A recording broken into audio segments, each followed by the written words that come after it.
এক চুলা চা বসিয়ে অন্য চুলা মাত্র 10 মিনিটে তৈরি করে নিতে পারবেন ভীষণ মজাদার এই নাস্তার রেসিপিটি। তেলে ভাজা কেক, যারা কেক তৈরি করতে পারে না তাদের জন্য খুবই সহজ একটা কেকের রেসিপি। মাত্র 10 মিনিটে তৈরি করে নিতে পারবেন খুবই অল্প উপকরণে। আশা করছি আজকের রেসিপিটা আপনাদের ভালো লাগবে।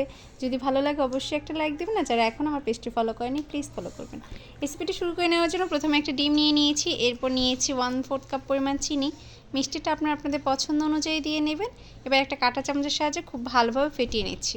ফেটিয়ে নেওয়ার এই পর্যায়ে দিয়ে দিচ্ছি 2 টেবিল চামচ পরিমাণ রান্নার রেগুলার তেল, আর দিয়ে দিচ্ছি হাফ চামচের চেয়ে কিছুটা কম পরিমাণ বেকিং সোডা, দিয়ে দিচ্ছি কিছুটা মালতার রস, আর মালতার যে খোসাটা ছিল সেটা গ্রেটারের সাহায্যে গ্রেট করে দিয়ে আবার সব একত্রে খুব ভালোভাবে মিশিয়ে নিয়েছি। আর মিশিয়ে নেওয়ার এই পর্যায়ে দিয়ে দিচ্ছি 1 চামচ পরিমাণ গুঁড়া দুধ। গুঁড়া দুধটা দিলে খেতে ভালো লাগে, তবে হাতের কাছে না থাকলে না দিলেও হবে। গুঁড়া দুধটা দিয়ে আবার সব কিছু একত্রে মিশিয়ে নিয়েছি।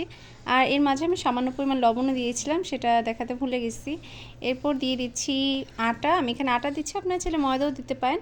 আর আটাটা একবারে দিব না, অল্প অল্প করে দিয়ে একসাথে মিশিয়ে নেব। একটা ডিমের জন্য 1 কাপ আটা সম্পূর্ণটাই লেগে গিয়েছিল আমার। এবার সব কিছু একত্রে মিশিয়ে নিয়েছি, এরকম একটা ডো তৈরি হয়ে গেছে। এবার এটাকে কিছু সময়ের জন্য সেট হতে রেখে দিয়ে এখানে একটা বোর্ড নিয়ে নিয়েছি। এবার এই ডোটাকে দুইটা ভাগে ভাগ করে নিলাম। এবার হাতের সাহায্যে ঘুরিয়ে একটা গোলাকার শেপ দিয়ে নিচ্ছি। আর এই কাজটি আমি হাতের সাহায্যেই করে নিচ্ছি, হাতে আঙুলের সাহায্যে প্রেস করে এটাকে একটু ছড়িয়ে নিচ্ছি। আপনারা চাইলে একটা বেলনের সাহায্যে একটু বেলে নিতে পারেন, তবে আমি হাত দিয়ে এই কাজটি করে নিচ্ছি। কিছুটা এরকম ছড়িয়ে নেওয়া হয়ে গেলে চারপাশটা ছুরির সাহায্যে কেটে নিচ্ছি। এটাকে আমি 4 কোণা করে কেটে নিচ্ছি।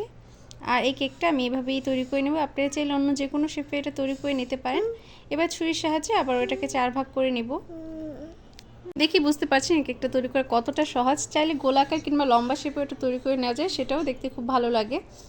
আর আমি আজকে এরকম করেই এগুলো তৈরি করে নিচ্ছি, 4 ভাগে ভাগ করে নিয়েছি। আর দেখি বুঝতে পারছেন এই একই পদ্ধতিতে আমি সমস্ত কেকগুলো তৈরি করে নেব। এবার এর কোণাগুলো হাতের সাহায্যে একটু ঠিক করে নিচ্ছি, দেখতে খুবই সুন্দর দেখাবে।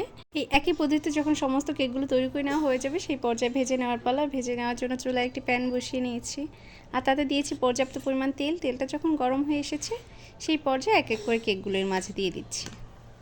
চুলা আঁচটা মিডিয়ামে রেখে উল্টে পাল্টে এগুলোকে ভেজে নেব। যখন একটা পাশ কিছুটা ভেজে নেওয়া হয়ে যাবে সেই পর্যায়ে অপর পাশটা উল্টে নেব। আর এই কেকগুলো ফুলে অনেকটাই বড় হয়ে যাবে, দেখেই বুঝতে পারছেন কেকগুলো ফুলতে শুরু করে দিয়েছে। চুলাটা মিডিয়ামে রেখে সুন্দর একটা কালার করে ভেজে নিব। দেখতে খুবই সুন্দর লাগবে এবং খেতেও ভালো লাগবে, এর ভিতরটা পারফেক্টভাবে সিদ্ধ হবে। দেখেই বুঝতে পারছেন মাশাআল্লাহ কত সুন্দর একটা কালার এসেছে, আর কেকগুলো কতটা বড় হয়ে গেছে ফুলে। আশা করছি আজকের রেসিপিটা আপনাদের ভালো লেগেছে। যদি ভালো লাগে অবশ্যই বাসায় একবার হলেও ট্রাই করবেন, আর আমাকে কমেন্ট বক্সে জানাবেন আপনাদের কেকগুলো কেমন হলো। আপনাদের এক একটা কমেন্ট আমাকে অনেক বেশি উৎসাহ দেয়, আর আমার ভিডিওগুলো ভালো লাগলে বেশি বেশি শেয়ার করবেন। সবাই ভালো থাকবেন, আমার এবং আমার পরিবারের জন্য দোয়া করবেন। আল্লাহ হাফিজ।